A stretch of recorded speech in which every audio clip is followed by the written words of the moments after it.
I'm doing it for my daughter. We got Good thing I just used my stealth board. Jay Bowden with $20. Sam, you say you can learn anything after 25, but rabbis don't study the Talmud. I think I said you can learn nothing until 25, didn't I? What's the question? He said, but rabbis don't study the Talmud until they're 40. Yeah. Well, listen, what a bunch of nonsense people do with a bunch of nonsense has nothing to do with my advice. You know what, they probably shouldn't study the Talmud until they're 90, though. Until my contract's over. Yeah.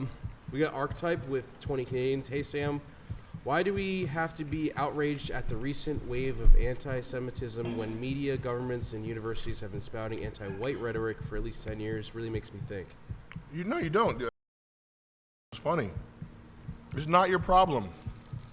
You guys got to kick back and relax. For the first time, there's something that's extremely not your problem going on. That's where we're falling out. When we drove into New York, there was a billboard that said, Hamas is your problem too, which is kind of, I mean, that's a big billboard.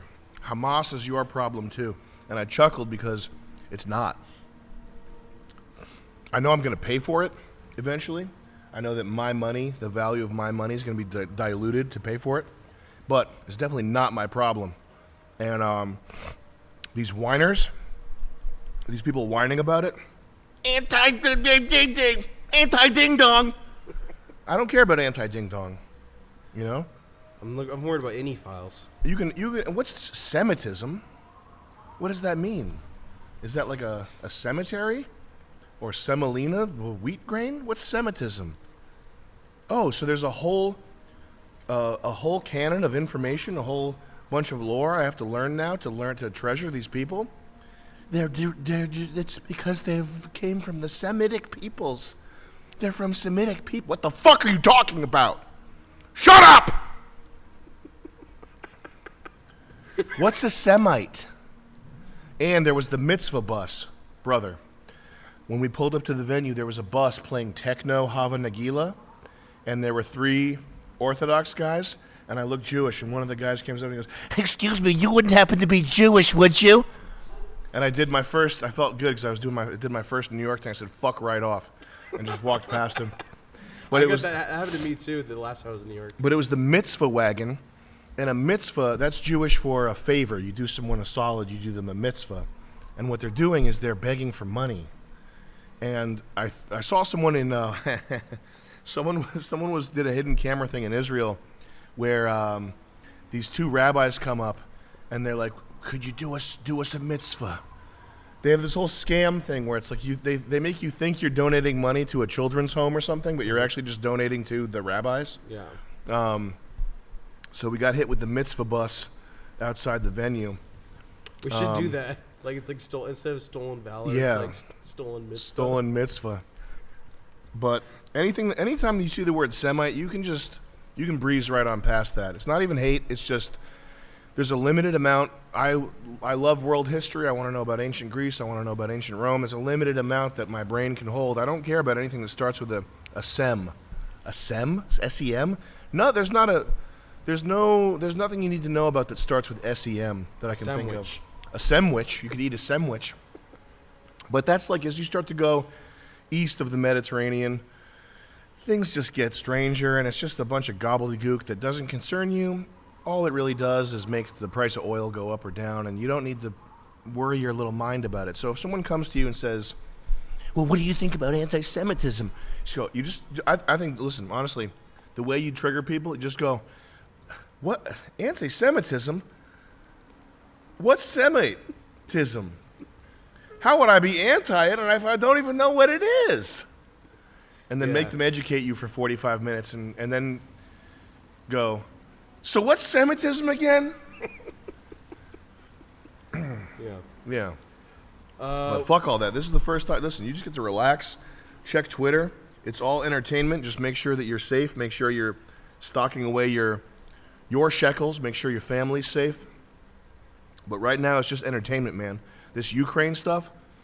You remember? Did you know the trans Ukraine the guy that's like the disinfo guy, he went back to being male, because stuff is going so badly, he's got to like. Oh, whoa. Yeah, he went back to being a guy. Damn. That's when I knew that the thing's lost. Yeah, that's Yeah. Oh, and we went to like an influencer gun thing. Oh yeah, Donut was actually Which in was here. awesome, man. Donut was in where? In just watching. Oh yeah, live. Donut operator is a really cool guy. That was a nice guy. That was a nice thing he did. We went to an influencer gun thing, and there were mad people there, and the Undertaker was there. Did we already talk about this? I don't remember. Your joke was when the Undertaker went in the porta potty, you wanted to tip it over. Yeah. Oh, that's so And funny. he comes out of the porta potty like it's a coffin. And then our secret joke. And kills you. Yeah. Oh, our secret joke too. Yeah. Our secret joke was pretty good, man. I But laughed. a guy came up to me, this like fat guy.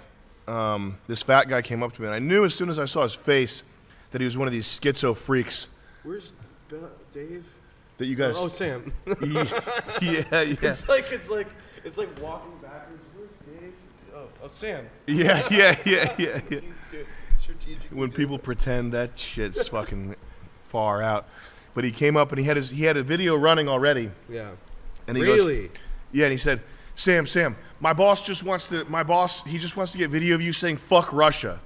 And he had a yellow Ukraine shirt. Yeah. Just coming up to somebody with no intro, no how you doing, no explanation of who you are, to get you to film war propaganda. Yeah.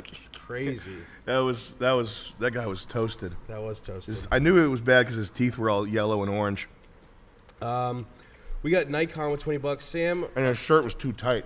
What It the was fuck is tight. that guy's deal? Get a better fitting shirt. You poor. Sam, what is the structure like of your team, and what are the logistics of your entertainment business? Also, does your team view you as the CEO, father figure, or more of slave master vibes? It's father figure, slave master. It's more of a cult. How would you answer that one, Ben? Nah, Ben's Ben's in slave mode right now. Let me channel Ben. No. This is the Bloody Mess stream, by the way. Head explosion.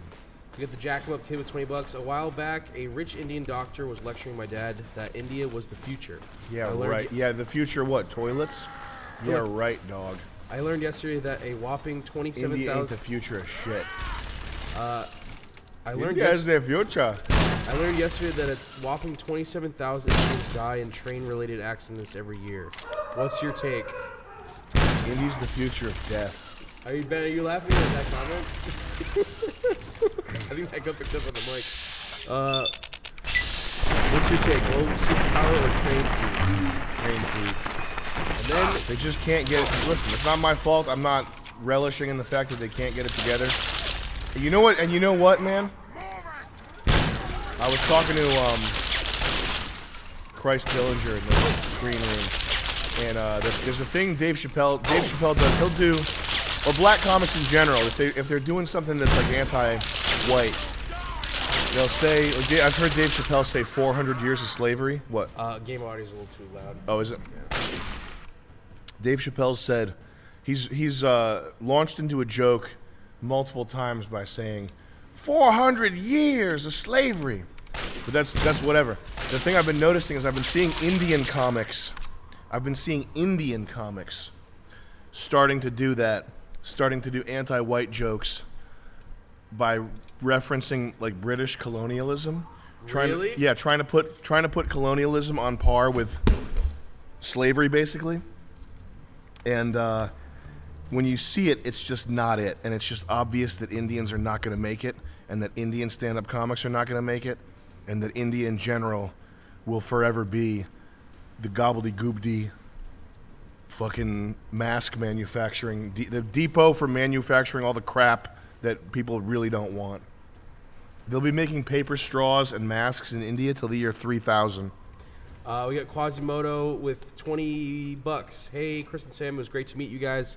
Don't cut anything. Shout out to my Indian fans, though. I do love my Indian fans. Don't cut anything from your act, Sam. Chris, were you able to give out that vintage poster? Yes, I did. Thank you for coming. It was nice to meet you, man.